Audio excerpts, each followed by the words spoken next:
Welcome back to Otaku Daikun. Dai-chan here, and it's time for another Waifu Monthly Recap. This is my chance to share all the cool waifu-related media I've come across lately. This one's coming a bit late, but I've got tons of stuff to show off. Also, how do you like my new avatar? I wanted to try out something inspired by my favorite 90s OVAs.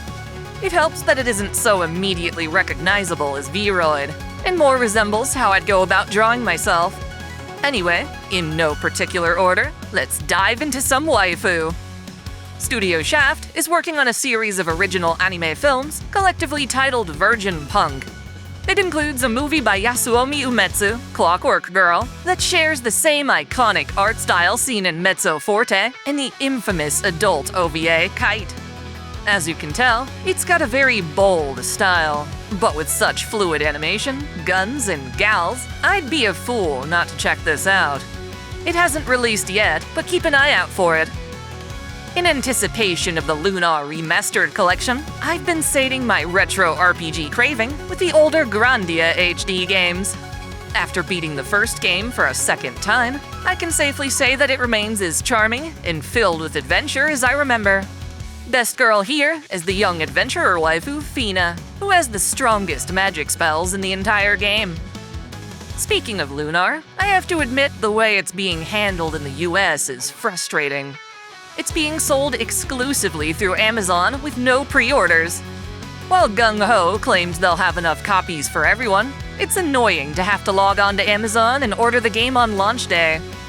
For as bad as pre-order culture can be, owning this game is no-brainer, and I'd like the option of having it arrive on my door launch day. What do you think about their business model? More frustrating is how Retrobit and Limited Run Games are handling the Ernest Evans / El Viento games. These are some obscure yet charming platformers originally released in Japan for the Sega Genesis and Sega CD. They're getting a brand new Western release, complete with voice acting for their gorgeous pixel art cutscenes. There's just one problem, and it's that they're all being reprinted on original hardware, with no immediate plans for a modern console release. I would love to play El Viento and Annet Returns on my Switch or PS5, just like I was able to for the Valis series. I used to own those older consoles, but even if I still had them, they'd look like ass on modern TVs without the right connection. It's a shame, since these collector's editions are beautiful. Maybe one day they'll change their minds. Until then, there's always emulation. On a brighter note, Anime Eigo finally released their HD version of Bubblegum Crash, the controversial follow-up to Bubblegum Crisis. I get that fans don't prefer this sequel, but to me, it's still totally worth owning. I'll take any chance to see a classic anime escape DVD hell. Plus, sometimes the classics are just better. Not always, but I think it's true in the case of Momentary Lily, a new show from Studio Gohands.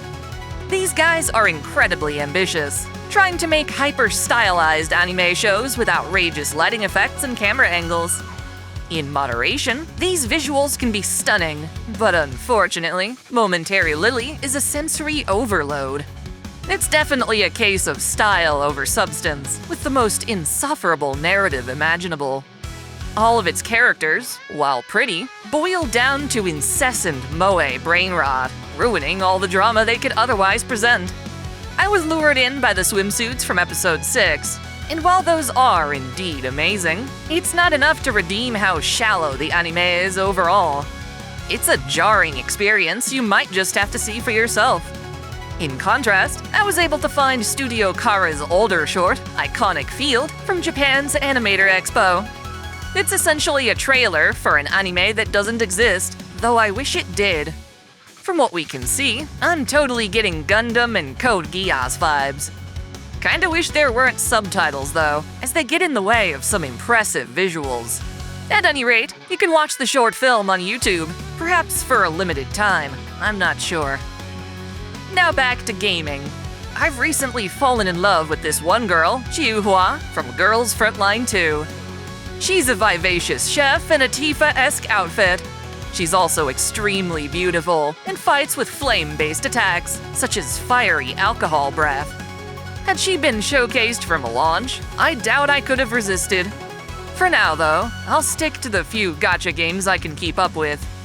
On that note, Zenless Zone Zero has also been cooking, in a sense. Their latest update introduced two great waifu, the new Eridu idol, Astra Yao, and her manager/bodyguard, Evelyn.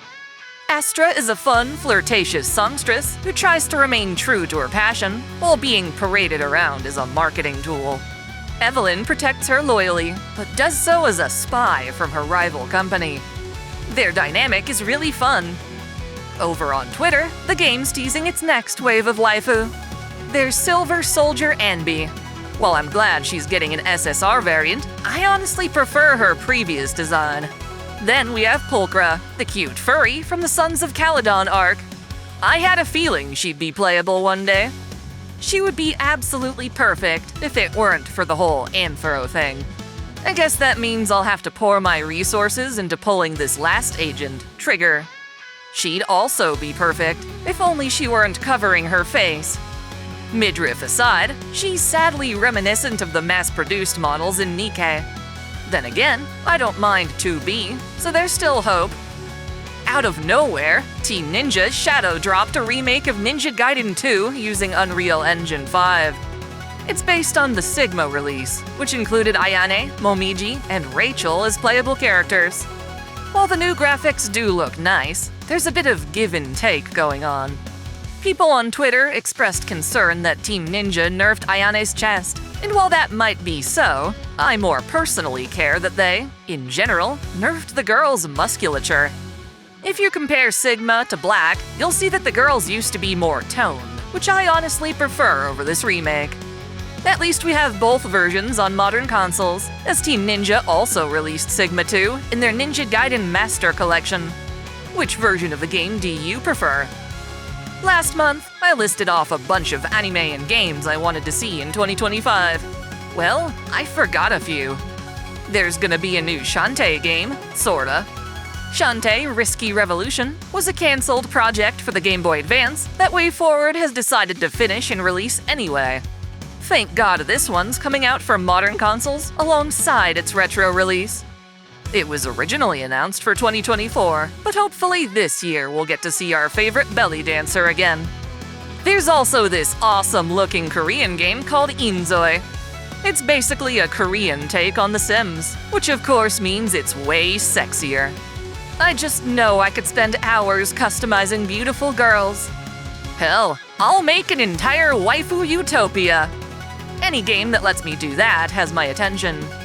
Lastly, there's Vindictus Defying Fate, an action game in the same style as the Vindictus MMO. Those devs sure know how to make amazing women. I always felt deterred by the MMO aspects of Vindictus. Now that this is supposed to be a standalone, single-player title, I'm much more excited. That said, it's still very early in development, so hopefully no red flags suddenly pop up. Their latest trailer showcases someone who looks a lot like Artoria, and that's one hell of a green flag. Be on the lookout for this title as well.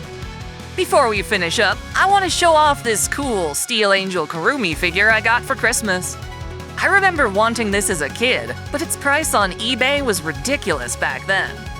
The figure clearly has signs of aging, but I honestly don't mind. If you haven't yet, be sure to check out my Robo Girl waifu files, which features Kurumi heavily. As usual, what waifu-related media have you come across lately? What are you most excited for? Let me know in the comments, and until next time, celebrate your fandom! I want to give a special shout out to all my $10 and up supporters. VideoGamer75, Dante Pendragon, Steven Elak, Otaku Mom, Mystic Samurai 1983, Freebrick, Alexis Yukio Gomez Yamato, Lunar Works, Link Pendrago, Olympian Doll, Observer Bellis, James Hewitt, Uncanny EXP, Crow Calum, Saul Soto, Tristan Riggin, Major, Winter's Edge, Sneer Cachette, Dionysus, Caitlin P, Sogai CH, Sith Lord 906, Vladimir Ovna, The Taz 96, Kengo X77, and Alistair Bernadotte. Thank you all so much.